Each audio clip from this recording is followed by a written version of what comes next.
Where's everybody? Oh, it's holidays. Well, good afternoon, everyone. Good afternoon, everybody. Happy Monday.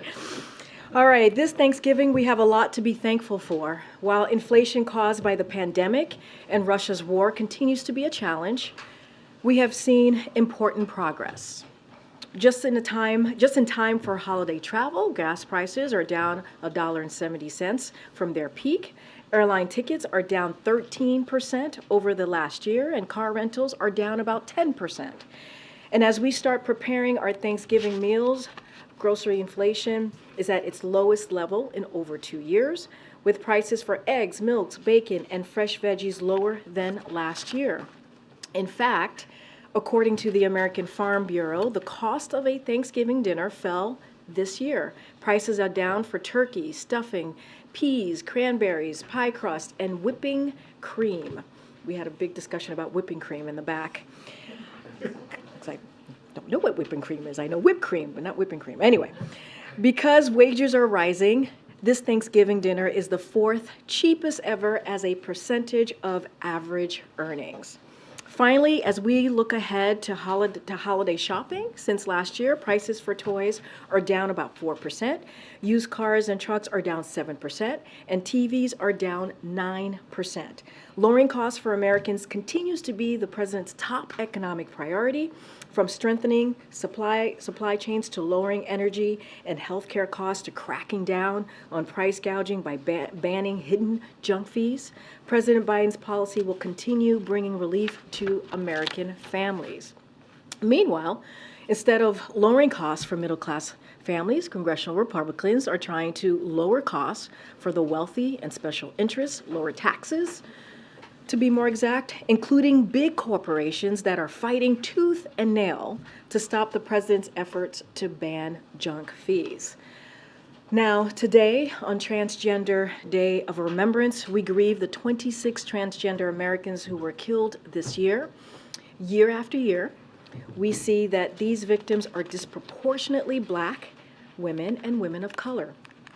No one should face violence, live in fear, or be discriminated against simply for being themselves.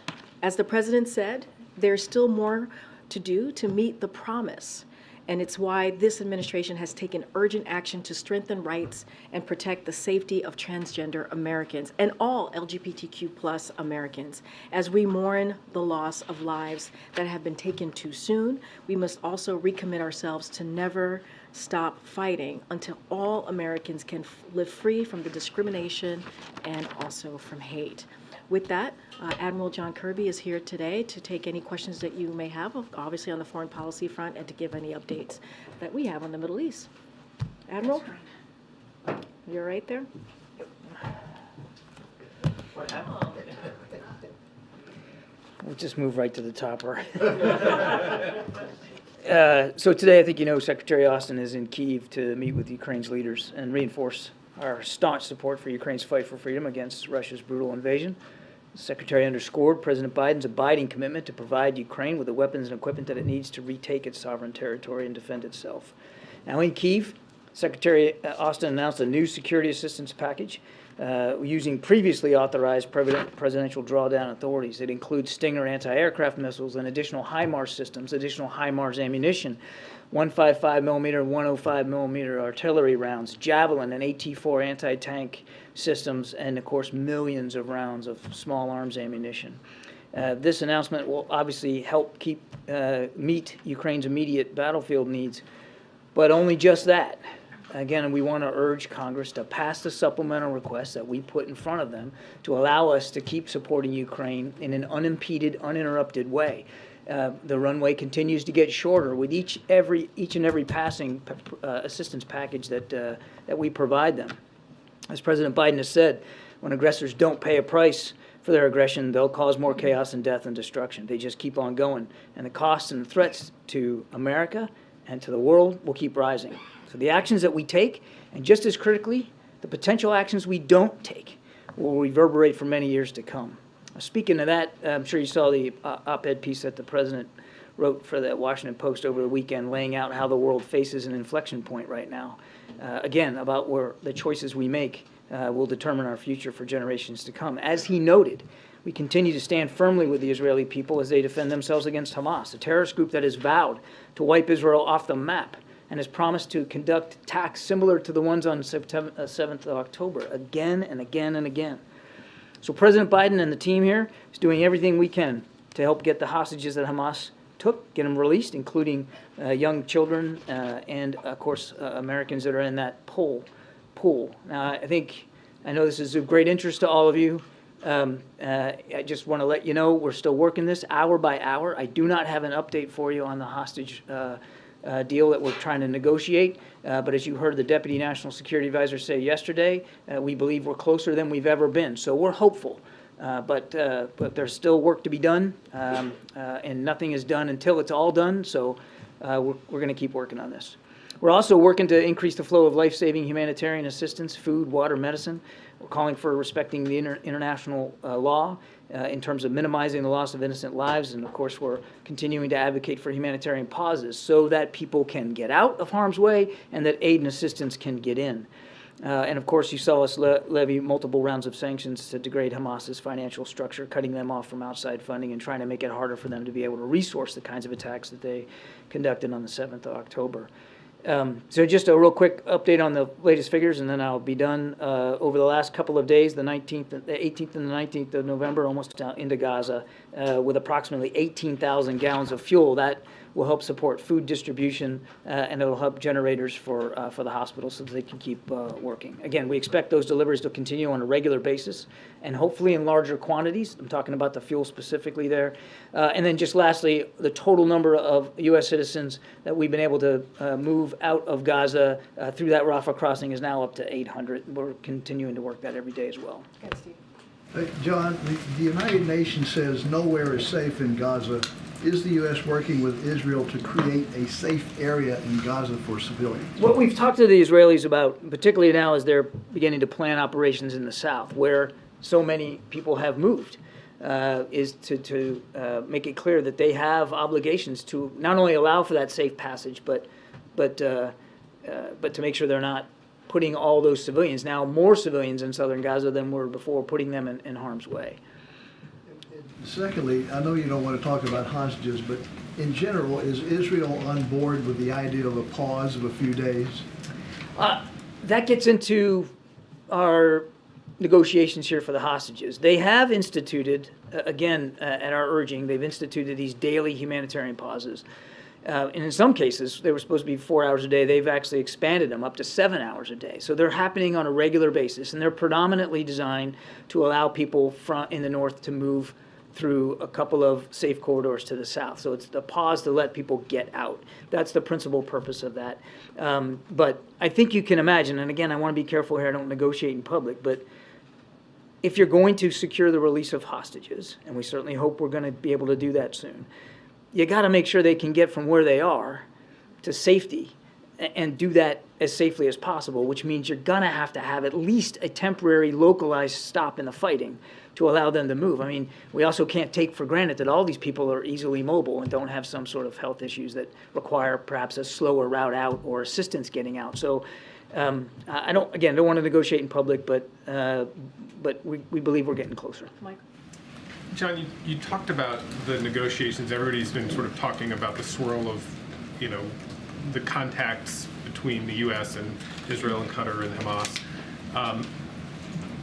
When you talk to the family members, one of their deep abiding frustrations is that it's, I think, day 45, and they don't have any information, proof of life, conditions that normally the Red Cross would go in, would at least, determine something about the fate of their, some of these people are, believe that their loved ones either are sick or need medicine or have been injured or whatever. Is there nothing that the U.S. and Israeli governments can tell the hostage families without compromising the ongoing negotiations to actually get some release? And if not, what do you think explains the fact that the Red Cross hasn't been able to get in there? I can't speak specifically to the Red Cross access. Hamas has control here over where they are and how they are. So it could be an issue of Hamas holding that kind of access up. I can tell you we're doing the best we can with the information that we have to keep the families informed, American families informed. There's not that many of them. We know who they are, and we're doing the best we can to keep them informed, including and keep them informed on the process of trying to secure release. But I'm not going to lie here. There's in some cases a paucity of information. I mean, it has been difficult to get any great detail on every single hostage, where they are, how they are, and move that process forward in terms of informing the families. We'll do what we can. We're informing them to the maximum degree we can. They have a right to know everything that we know, and we'll just keep doing it on our own as best we can. Thanks so much, John. Has the president had any additional calls with world leaders about the hostage deal today? Not that I'm tracking today. And was the last time you spoke to Prime Minister It was the last chat, the last call that they had. Can you just give us a sense of the level of trust right now? And I know you can't speak to specifics, but in these negotiations, how much trust is there in those conversations between all parties over the hostage deal? It's a negotiation, and it's over human lives. You do the best you can going back and forth with the arrangements, which we're doing right now. And at some point, when you come down to executing, when you hit go, then you're counting on everybody to meet their commitments, and that's what we're doing. Admiral, over the weekend, President Biden in his op-ed said that the U.S. was preparing to issue visa bans against Israeli extremists attacking civilians on the West Bank. What effect would that actually have? Well, that would, if you were to impose a visa ban, it would prevent that individual from traveling here to the United States. Is there any timeline on when that might be instituted? I don't have a timeline for you. But Nor do I have a final decision. Is that meant to be a deterrent? Nor do I have a final decision. Is the Biden administration upset by how this is playing out in the West Bank, what those extremists are doing to Palestinians in the West Bank? Of course we are. The president has spoken to this many, many times, including from the Rose Garden when he was here with the Australian Prime Minister. I mean, what's happening with the settler violence is unacceptable, absolutely reprehensible. And yes, we wouldn't have talked about the potential examining visa bans. And again, no final decision here. If it wasn't just another clear statement of our deep concern over this. What other sanctions are being considered besides the visa ban? I don't have anything else. Good. Oh, thanks so much. There's been fighting over the last few days and hours around the Indonesian hospital in Gaza. Yeah. Can you speak to whether or not there's U.S. intelligence that suggests that too is some sort of hub for Hamas activity, and what the U.S. feeling is about the reports of shelling in and near that hospital? Hospitals should not be the scenes of firefights. We've been very clear about that. You got patients in there, you got medical staff, you got people whose lives are literally at risk and are innocent victims of this.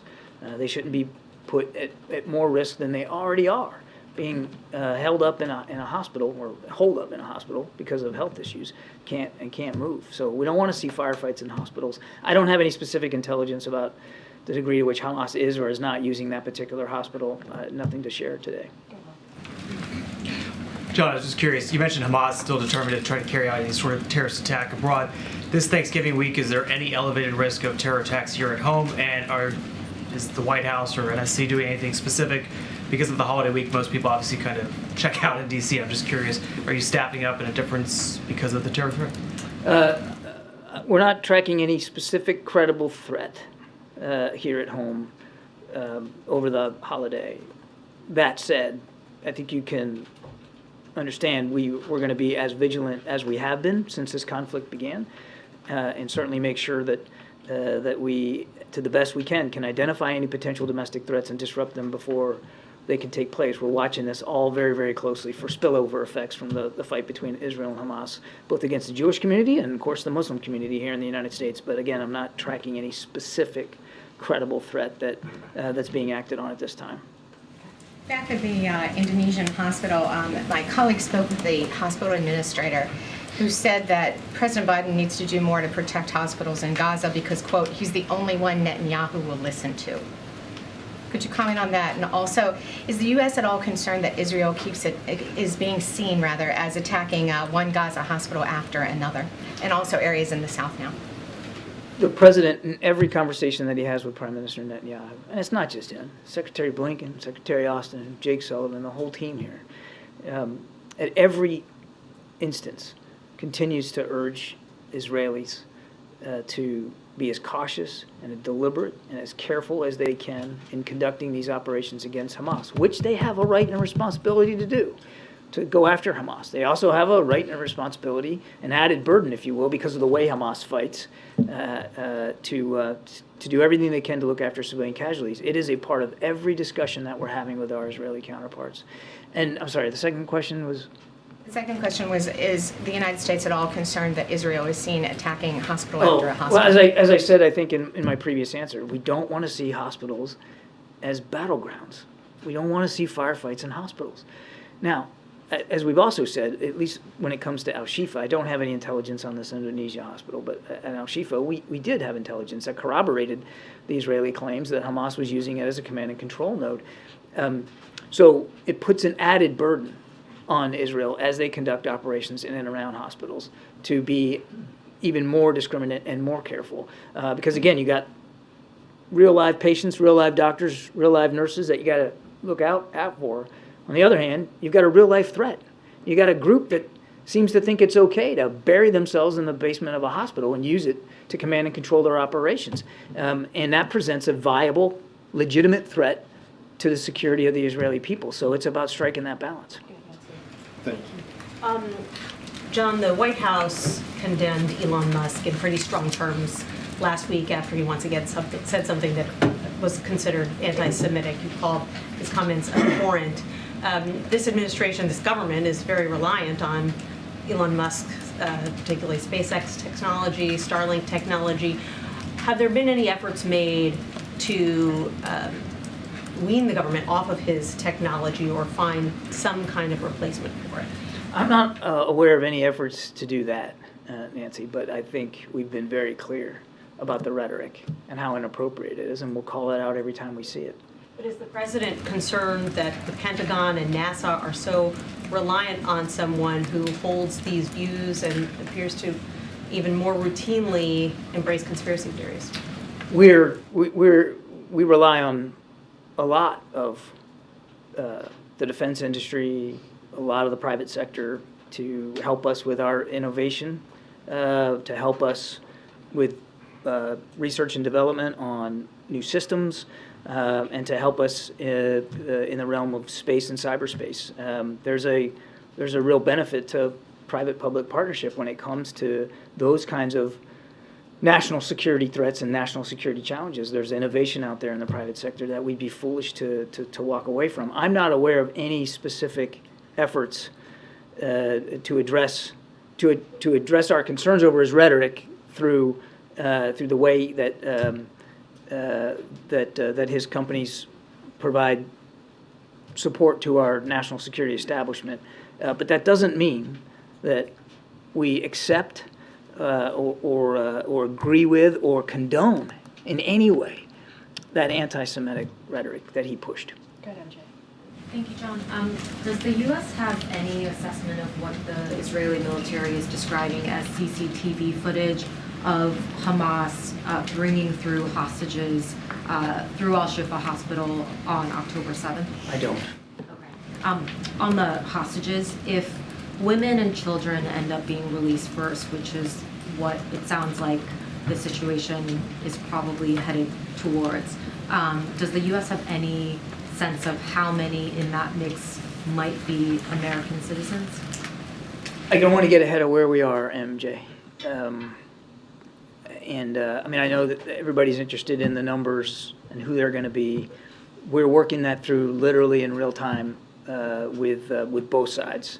So I think it's better if I just don't speculate about what that pool's going to look like. Obviously, we are laser focused on the American citizens that we know are being held hostage, and we want them out. All of them. Everybody should be out now. But here we are in a negotiation, and we're getting closer to the end, we believe, of that negotiation. So again, I'm going to be careful. For any of the potential American hostages Is there confidence that they are alive? I know that you've addressed the lack of proof of life videos and such in the past, but I would say we have no indication otherwise. Thanks, John. There was media reports over the weekend that U.S. pressure had resulted in the Palestinian Authority taking down a tweet that had accused Israeli helicopters of most of the deaths at that music festival. Can you elaborate on that at all? No. I mean, I don't know, what would you want me to say Well, to that? I mean, can you confirm it? Can you give any information about what kind of communications there were between the U.S. and the Palestinian Authority about that messaging? I'm not aware of any specific messaging between us and the PA on that. I mean, obviously, simply not true. There was Hamas paragliding into a music festival. I mean, there was no Israeli participation in that at all. And then I just wonder if you can elaborate a bit on the president's remarks in the op-ed about a revitalized Palestinian Authority. Like, what would that look like? Is it new leadership? Is it a different structure? Like, could you just talk about that a little more? It's, what it looks like is going to depend on the Palestinian people. But what he's referring to there is a Palestinian Authority that has the credibility, has the legitimacy, has the authority, has the support of all Palestinians, so that they can effectively help with post-conflict governance, particularly in Gaza. But what it actually looks like is really and should be up to Palestinians. Okay, a couple more in the back. Go ahead. Go ahead, sir. Hi. Great. Hi, John. Thanks. Happy Thanksgiving to you. President Biden stood by calling President Xi a dictator at the APEC press conference. China's foreign ministry condemned this as, quote, extremely incorrect and irresponsible political manipulation. What is the administration's response or reaction to this? We came away from San Francisco with some concrete deliverables on fentanyl, on military-to-military communications, on getting our two teams together to start working on artificial intelligence, particularly in the national security realm.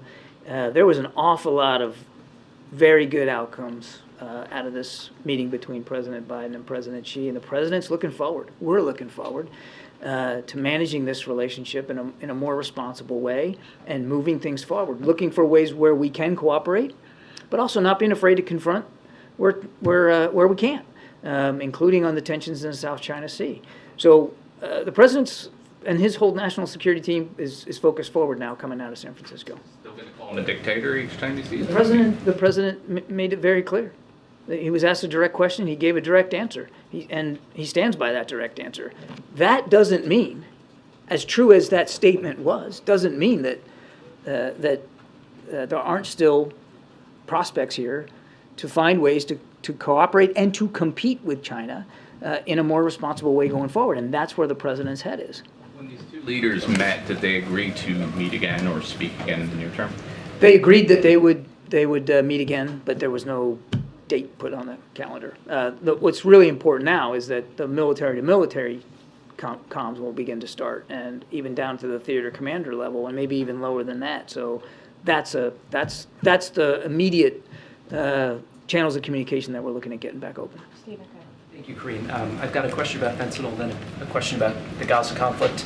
On fentanyl, the Chinese president committed to reducing the export of fentanyl and fentanyl precursors.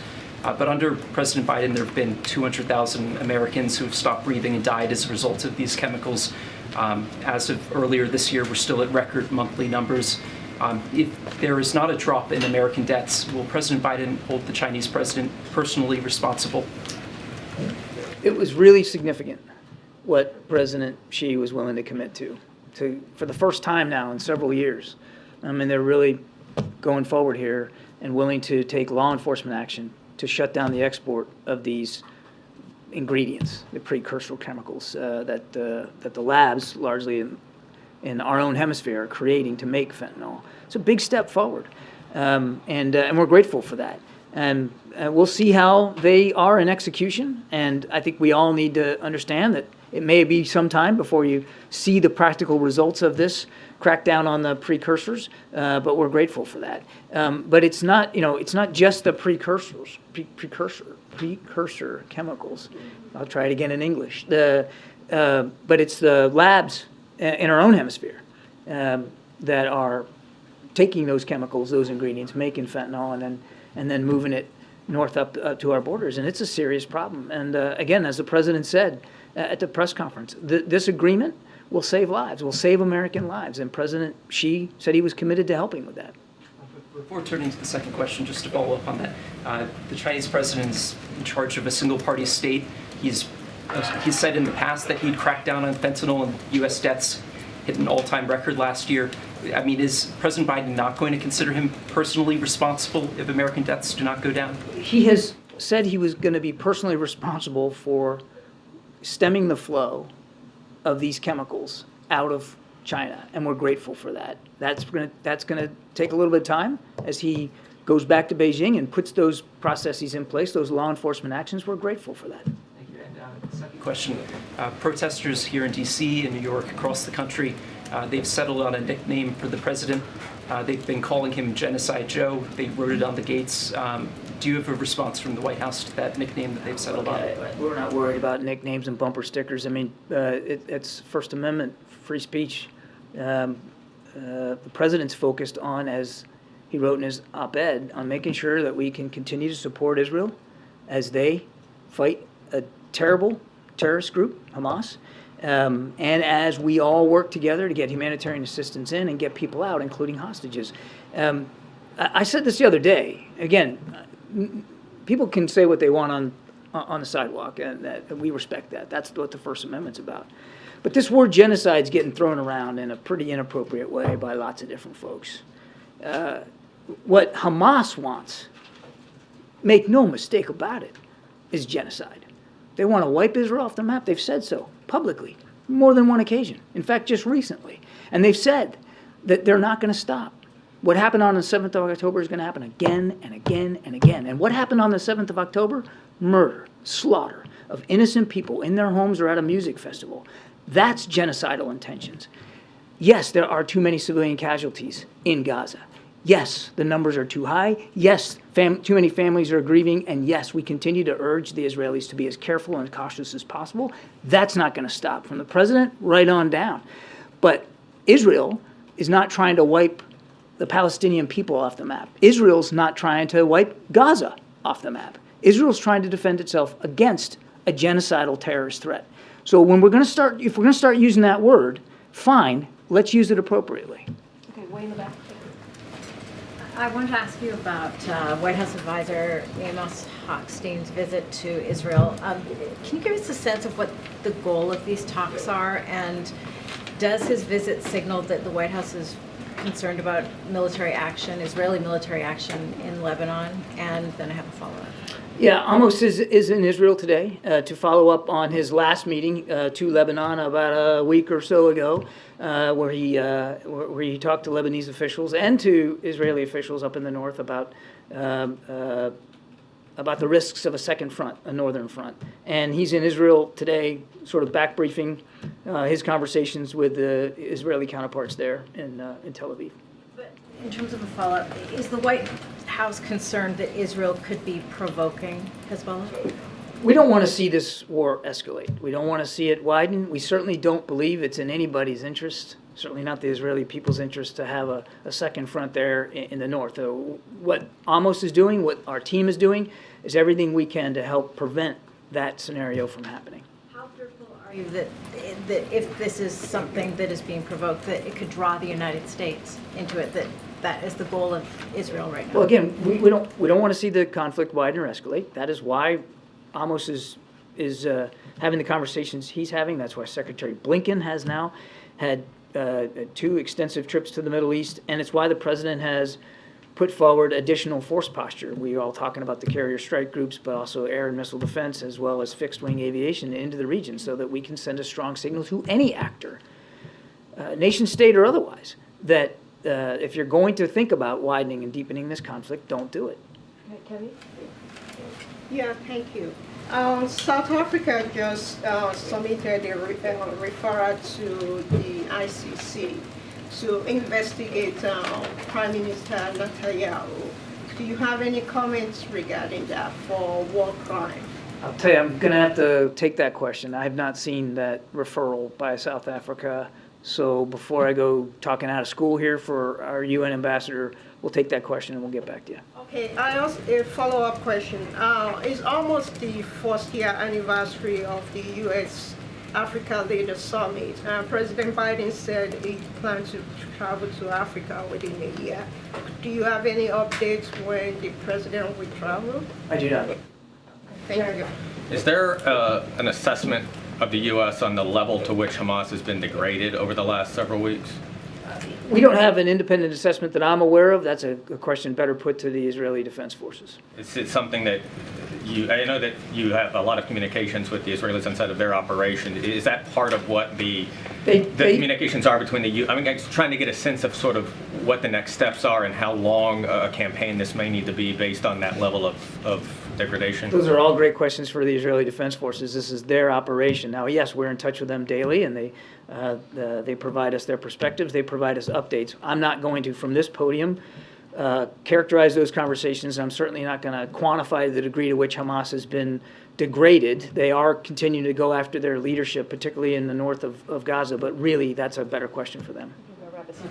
Thank you so much. Has the president called the president-elect of Argentina, or does he plan to do so? And maybe a wider question, does the administration think that this president-elect is the right man to reform the economy in the country? So on your first question, I don't have an update on the president's call sheet to talk about today, but obviously I'm sure Karine and her team will keep you informed as things progress. I probably saw it. There was a tweet by Jake Sullivan congratulating him on his win. We look forward to working with him in his administration. Argentina is a terrific partner in the region, and there's an awful lot of things we share in terms of values, value of democracy, human rights, and just hemispheric security and economic concerns that we'll look forward to working with him and his team on. Joey, last question. Oh, yeah, thanks. I know you've been careful on what you can say regarding the hostage negotiations, but are you able to confirm that we're talking that they're centered on women and children, getting women and children specifically out? I'd really rather not. But obviously, as I said in my opening statement, we want to see especially we want to see the children and women get released. Obviously, that's a high focus for everybody, and of course the Americans too, because we know there's at least one American toddler in that pool. But I think the less said, the better as we get into the what we hope is the end game here on negotiations. It's probably safer if I don't go into much speculation. Hopeful that it's the end game. What are we, what kind of time frame are you looking at? I mean, I couldn't tell you. Yeah. Just that we're closer now than we've been before. That's a good thing, but we don't want to do or say anything publicly that's going to jeopardize what we hope will be a positive result. Thank you. Yep. Thanks. Keep you too long on your Is it a sprain or a break? I didn't want to keep him too long on his feet. Thank you so much, Admiral. Appreciate that. No, it's not comfortable. Will, go ahead. Okay, I got a couple of things, changing gears. Will there be an order to lower flags to have staff to mark Mrs. Carter's passing, and is the president planning on attending her funeral? So let me just say at the top, I know you heard from the President and the First Lady yesterday on the passing of the former First Lady. I just want to say certainly that their thoughts are with President Carter and the entire Carter family. As the President said yesterday, Jimmy and Rosalind Carter have been dear, longtime friends, and Rosalind Carter was an extraordinary, extraordinary First Lady. She was a champion for equal rights and opportunities for women and girls, an advocate for mental health and wellness for every person, and a supporter of the often unseen, uncompensated caregivers of our children, aging loved ones, and people with disabilities. The President and the First Lady are thinking of her and of him and keeping the Carter family in their prayers today as well. As it relates to any potential travel, the President and the First Lady plan to pay respects to the former First Lady. Don't have anything to share at this time on details or anything to confirm just yet, but certainly as we have information or more details to share, we certainly will share that with all of you. And as it relates to the lowered to half staff, the flag being lowered to half staff, yes, we will certainly do that. And we certainly will follow, and we'll do that in accordance with protocols and details of when and how long that will happen. We certainly will share that at an appropriate time. Okay, I have one more, another topic. How is the president planning to mark his birthday? I ask because he mentioned it during the turkey parting. It looks like he's got some family here. We're going to have like a party or a dinner. Okay. So he's gonna do what they normally do, how they celebrate the president's birthday. There's a tradition, pardon me, which they're going to keep to that tradition, which is they'll be able to celebrate the president's birthday as a family together in Nantucket later this week, and certainly we'll do that with coconut cake, which is something that they traditionally do. Last year, we all remember the messy holiday travel season. I know the administration has taken steps to try to improve compensation for travelers who face delays and some other steps to hold airlines accountable. How confident is the White House that Americans won't face those same kind of issues this travel season? Well, it's hard to predict, obviously, but certainly we take this very seriously. The Department of Transportation takes this very seriously, and so we're going to certainly keep eye on what's going on the next couple of days as Americans travel crisscross the country to get to their loved ones for Thanksgiving. And so, if any issues arise, obviously, the Department of Transportation, this administration, will be on top of it. Hard to kind of surmise what that's going to look like, but as you said, we've taken this seriously, and we've taken actions to work closely with airlines, to work closely with other transportation means of vehicles, if you will, to make sure that Americans get to where they need to safely, certainly on time, as I know they want to get to on time, and so we'll certainly be vigilant and on top of it. And if I could just ask one follow-up on Nancy's question, some advertisers have pulled their ads from X, formerly known as Twitter. Is the White House at all considering suspending its official White House or the president's accounts on X, given Elon Musk's comments? So I don't have anything to announce at this time, or any internal conversations on that particular question, but we've been very clear. You heard from this White House after those abhorrent, as you heard from us, comments were made by Elon Musk, and we are going to continue to certainly call that out, condemn those types of hateful comments that could be incredibly dangerous, and so we won't stop doing that. I just don't have any internal conversations to read out or announcement to read out on that particular platform. Has anyone here spoken to Musk? I don't have any conversations to read out, but we will continue to certainly condemn any type of hateful comments that, again, are dangerous. Okay, Steve. How much more funding is available for Ukraine, the military packages? So that is something I would certainly refer you to Department of Defense. They'll have more information on the specifics on that, on your particular question. But look, this is why we've been very clear about the supplemental, about asking for additional Ukraine funding, so that the brave people of Ukraine continue to fight against the aggression that we've been seeing from Russia. They're fighting against tyranny, right? They're fighting against terrorism, right? When you think about Israel as well, and what Israel is doing and trying to fight against Hamas. And so that's why that supplemental, that national security supplemental for both, are incredibly important. And we're going to continue to have those conversations with folks on the Hill about the importance of moving forward with the President's national security supplemental. I don't have any specifics on how much money is left. Certainly would refer you to Department of Defense. Secondly, the Commission on Presidential Debates just announced dates and locations for the debates next year. Will the President participate in that? I would refer you to the campaign on that particular question. Thanks, Steve. Go ahead, Ranjay. Karine, what does the White House make of Democrats, and particularly young people, who say they do not approve of the president's handling of the Israel-Hamas war? So look, as I'm going to be mindful, right, because there's going to be a number of polls that are going to be coming out, which, obviously, which we respect, and obviously that is kind of the way that things go. But what I'll be very clear about is we're not going to govern by polls here. We're going to, or poll numbers. We're going to focus on delivering for the American people. That's going to be our focus. We're going to focus on how the president's going to, we believe, continue to deliver on what the American people sent him to do, right? Whether it's the economy. Let's not forget, when the president walked into this administration, the economy was at a tailspin.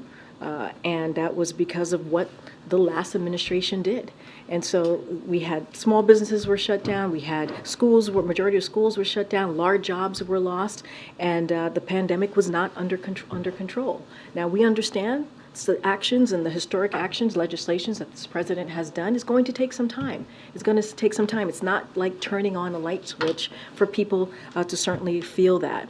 But look, as it relates to recent polling, look, we're going to focus on what we can do. We're going to focus on governing. We're going to focus on making sure we continue to deliver. I'm not going to go point by point on each poll, but I just can speak to you about what our focus is going to be moving forward. But maybe polling aside, can you say whether this White House has a theory of the case on how you win over young people, whether it's on this conflict specifically or generally?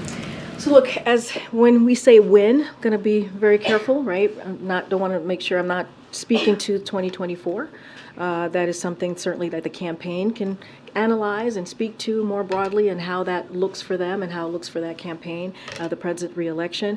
What I can say is we're going to continue focusing on delivering for the American people. That includes young people, right? That includes making sure that we meet them where they are, whether it's student loans, whether it's an economy that works for all and does not leave them behind. Those are the things that you see the president do day in and day out as we put forward policy plans, and that include young people as well.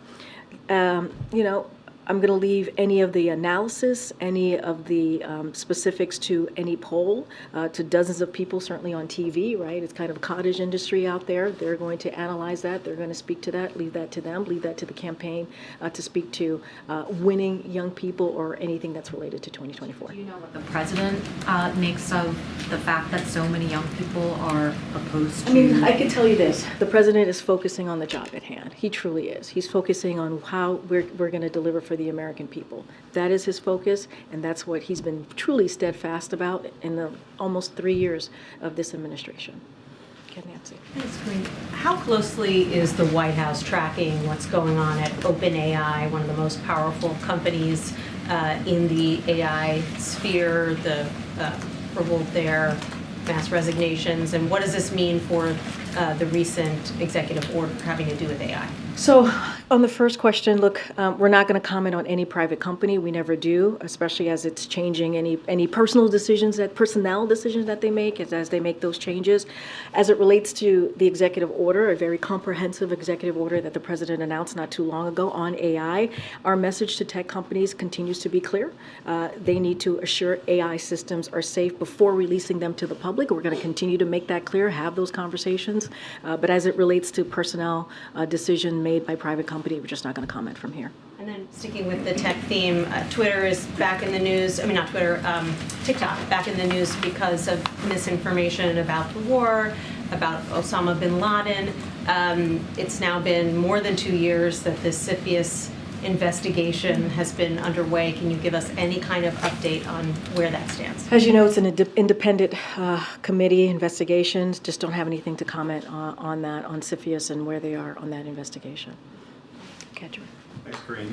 The senators are having some talks this week about an immigration deal that would unlock Ukraine aid. Is the White House planning to get involved with those, even sit in on them? I'm just not going to negotiate from here. Okay. You mentioned the president's excited to be celebrating his birthday, but I'm curious, David Axelrod told the New York Times, quote, Biden thinks he can cheat nature here and it's really risky. A, what's the president's response to David Axelrod? Does he respect his opinion? Does he think he's right? But also, I mean, is there a real alarm happening behind the scenes that the president is simply too old to stake around for another 4 years? No, there's no alarm happening behind the scenes. I can only speak behind the scenes here. There's no alarm happening behind the scenes, and I'm certainly not going to comment on everybody who has something to say. Nobody. I mean, David Axelrod I didn't say that. Nowhere in my response to you that I said that. I said I'm just not going to comment on everyone that has a comment to say. They're going to speak for themselves. I'm going to speak for the president, and here what I'll say is, look. and also, it's just not my job. It's not my job to think through or to tell people what to think, right? Whether it's the American people out there or a political analyst or as your question is about David Axelrod. It's just not my place to speak to that. What I can speak to is how we see this, what our perspective is. Our perspective is that it's not about age. It's about the president's experience. That's what we believe. And it's, as they say, the proof is in the pudding, right? The president has used his experience to pass more bipartisan legislation in recent time than any other president. That's just a fact. That is something that we have seen this president do, and that's because of his experience. He's been able to manage multiple foreign policy challenges. He's been able to do that. That's because of his experience. He's been able to create jobs, raise wages, and lower inflation. Right, and the proof is in the pudding, right? We see that in the data. We see that where we are today than where we were when the president walked into the administration. So what we say is we have to judge him by what he's done, not by his numbers. And one more thing I will add: this is the first president ever that's been able to go to an active war zone without our military, controlling what's happening on the ground. And so, look, I would put the president's stamina, president's wisdom, ability to get this done on behalf of the American people against anyone on any day of the week. All right, go ahead. Thanks, Karine. I just wanted to follow up. I wondered if you had any update on whether the president or anybody else in the administration plans to attend the COP28 summit in Dubai next week. We don't have anything to read out on his schedule. Okay, Karen. Thanks. You just told Jordan you wouldn't negotiate on the supplemental from here, but you and Kirby before you have talked today just about how important it is to get this funding through. So now that Congress doesn't have an urgent deadline until next year because of the CR getting passed, how concerned is the White House that this is not going to get through in a timely manner? And what is the president going to do in the next couple of weeks to try to push this through? So look, again, I'm not going to get into negotiations from here, as you stated in your question, but I will say this: there's a lot at stake. There's a lot at stake as you think about our national security and also our domestic needs. So it is crucial, it is important that we get this done. And so we're going to continue to have conversations. Our legislative affairs shop here, our OMB director is going to continue to have conversations with members of the Hill. So yeah, it is important. We wouldn't have put it forward if we didn't think it was needed, right? These are emergency needs that we requested when you think about the supplemental, both the domestic one and the national security. So obviously, we're going to continue to have that conversation. We're going to continue to do it in a bipartisan way, do it both with Republicans and also Democrats on the Hill. And so we take this very seriously. We wouldn't have put it forth if we didn't think it was needed. Will we see the president get personally involved, engaging with lawmakers right after the Thanksgiving holiday? Don't have any layout or readout about who the president's going to call. As you know, the president has personal relationships, long-time relationships with many members in Congress, and so certainly he has done that before, reached out. I just don't have I don't have a strategy to lay out or a list of folks that the president might or may not call. Go ahead. Oh, thank you, Karine. Just following up on what Stephen was asking about with regard to fentanyl of Admiral Kirby, can we expect some type of trilateral agreement between the U.S., Mexico, and China to tackle this issue? Don't have anything at this time, any policy announcement to make at this time. Okay. Thank you, as always. I want to ask about... I might regret it, but go ahead. I assure you, you will not. I want to ask about polling. In February, the president conducted an interview with, I believe it was Telemundo, and he was asked about the dismal state of his job approval ratings. And he answered in words to this effect: "Do you know anyone that believes the polling these days?" And he talked in some detail about the difficulty of getting people on the phone and compiling accurate polling. Whenever you're asked about the president's dismal job approval ratings, you say we're not going to look at polls. We look at his accomplishments. And yet, when you are asked about various domestic policy initiatives, you will say these poll very well. People support what the president wants to do. If you look at the individual subjects on the polling, they support what the president's agenda is. So once and for all, are only certain polls valid in your eyes, the ones that support your agenda, or is the polling data that shows that President Biden has been stuck for 2 years at the low 40s in his approval ratings, are those valid? So here's the thing. I think it's important to share that American people do approve of some of the president's initiative. I think it is important. I think it's important for the American people to hear that when it comes to Medicare and fighting and being able to, Medicare to be able to lower costs for the American people. I think it's important to share that. I think it's important to share that that when it comes to Social Security, Medicare, Medicaid, the American people care about that and want us to fight for it, which is what the president. No, it's not. It's not that. It's not that. We are given, anytime I'm asked this question, given an opportunity to speak on what the American people want to hear and what we are doing, right? And so there are moments, just like when you ask me about certain polls, that I can say, hey, you know what? That is something that the American people support. But in more broad terms, in general, we're not focused on every poll. We just are not. It is not important for us that we believe to focus on that. We're going to continue to do the work and work on protecting Medicare, Medicaid, and making sure that Americans have their Social Security. And I think by saying that Americans support that, that is important for us to say that from here too, because we are actually delivering for the American people. We're actually doing what the American people want us to do. So when I say that, that's what I'm referring to. The work that we're doing, what we want to deliver on, what the American people care about. And it is the economy. It is lowering costs, right? I always talk about that. The president's #1 priority is to continue to lower costs. And I talk about what he has done, whether it's junk fees, whether it's making sure that people have good paying jobs by making sure that we pass these historic legislation that's going to create good union paying jobs. All of those things are connected. So the polls that show that the electorate at large and also significant majorities within the Democratic Party believe that the president is too old.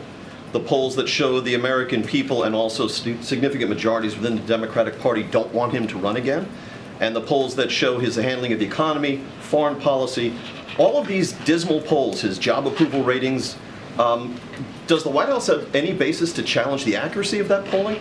I'm not challenging the accuracy here. That's not what I'm doing. What I'm saying to you is that we're not going to change the minds of Americans. I get that. Americans are going to feel how they feel, and we're going to respect that. And I've said that many times from here. Many times. I said that moments ago. What I can tell you is what our perspective is. What I can tell you is how we see things. And we believe experience, this president having experience to get things done is important. And we know that it's going to take some time, right, for Americans to feel what we have been able to do in this administration, pushing through bipartisan legislation. That is historic. As I mentioned earlier before, this is a president that has done more bipartisan legislation than any other recent president. And so that's what I can speak to. I can speak to our perspective. I can speak to how we see this. I can speak to what is important and how we're going to try to deliver for the American people. And I will say this, just a couple of data points here. I'm going to be careful not to talk about 2024, any of the elections, but I could look back in history, right? I can look back and see where President Obama was a year out of his election, where President Clinton was a year out ahead of his election. And it didn't look like they were going to win, right? It didn't look like that. And so it is not unusual, you're talking about dismal polling, it's not unusual for a president to be where they are ahead of that. And so, look, the president's going to focus. This is something that I can tell you for sure. He's going to focus on the American people. That is always the #1 priority for this president, and that's what you're going to see him continue to do. All right, I'm going to wrap it up. Thanks, everybody. Happy Thanksgiving, everyone.